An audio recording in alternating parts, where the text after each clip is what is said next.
স্টাইলে তোমাদের সকলকে স্বাগত জানাই। আজকে আমরা দুর্গা আশ্রম ঘুরতে যাচ্ছি। তা সবাই মিলে টোটোতে উঠেও পড়েছি। দুর্গা আশ্রমে বহু দিন পর যাচ্ছি। এর আগে একটা ভিডিওতে তোমাদেরকে রাস্তা থেকে মানে হাই রোডে আমি বাসে করে ফিরছিলাম, দেখিয়েছিলাম দূর থেকে। তা সেখানে যাচ্ছি বহুদিন পর। মনটা খুব ভালো লাগবে ওখানে গেলে, কারণ ওখানটা এতটাই শান্ত পরিবেশ।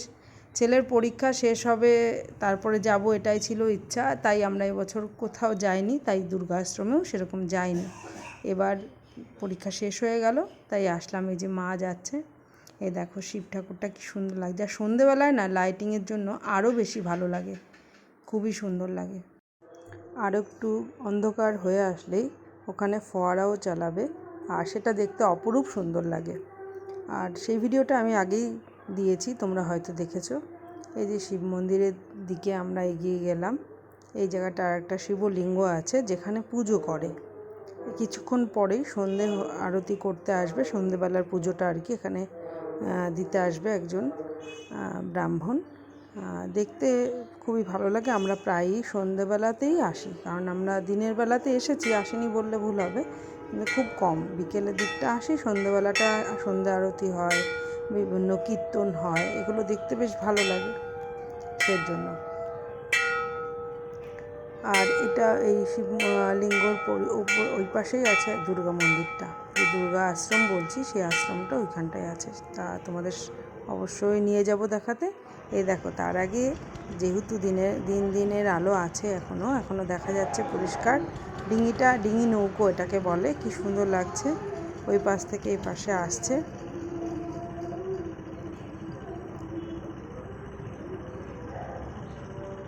এটা অপরূপ দৃশ্য, তাই না বলো? দুর্গা মন্দিরে ঢুকে পড়লাম, মানে আশ্রমটায়।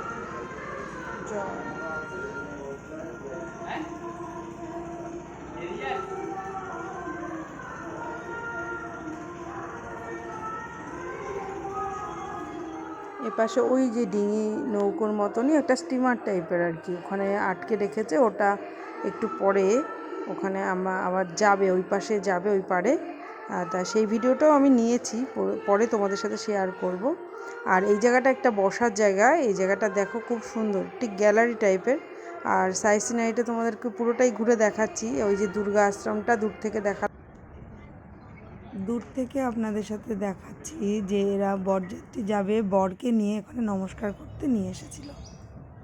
আর এই যে স্টিমারটা উল্টো পাশে গিয়েছিল, ওখান থেকে ফিরছিল। বেশ ভালো লাগছে না বলুন? দেখতে দারুণ লাগছে কিন্তু। তারপরে আমরা ওখানে একটা রেস্টুরেন্ট আছে, ওই নিরামিষ রেস্টুরেন্ট, এখানে ভীষণ ভালো খাবার হয়। তা ওখানে আমরা গেলেই খাই। তা আজকেও সেরকম সবাই মিলে ঢুকে পড়লাম রেস্টুরেন্টে। এই যে বসার জায়গাগুলো আছে, এই জায়গাগুলো আমরা বসিনি, কারণ একটু উল্টো পাশে সামনের দিকটা খুব সুন্দর বসার জায়গাটা, সেখানেই বসতে ভালো লাগে বলে আমরা ওখানে গেলাম। আর ওখান থেকে না দুর্গা আশ্রমটা দেখা যাচ্ছে তো, আর নদীটাও দেখা যাচ্ছে, তাই বেশ ভালো লাগে। আর এখানে ধোসাটা খুবই ভালো করে। আর আমরা নর্মাল প্লেন ধোসাই ভালোবাসি সবাই। মশলা ধোসার মধ্যে যেই আলুর তরকারিটা দেওয়া থাকে, ওটার জন্য ধোসাটা কেমন নরম হয়ে যায় বলে ভালো লাগে না ওটা। তাই আমরা প্লেন ধোসা নিলাম, সাথে নিলাম একটা পনির ভেজ চাউমিন। ওখানে তো সবই নিরামিষ, ওটা বেশ ভালো করে। আর তার সঙ্গে একটু দুধ চা খেলাম, যেহেতু সন্ধেবেলা চা খাওয়া হয়নি, তাই ওখানে চা নিলাম। এটাই আমরা সবাই মিলে খেলাম। খেয়ে এবার বাড়ি ফেরার পালা। বেরিয়েও পড়লাম আমরা। সামনেই আমাদের হাই রোড, ওইখান থেকে আমরা টোটো ধরে চলে যাব বাড়িতে, কারণ এই সময়টা বাস পাবো না। এ দেখো সবাই বেরিয়ে পড়েছে। রাস্তাটা কতটা সুন্দর লাগছে, তাই না বলো? আবার নেক্সট টাইম আবার কোনো সময় আসবো ঘুরতে। টাটা সবাইকে। ব্লগটা এখানে শেষ করছি। সবাই ভালো থেকো, সুস্থ থেকো।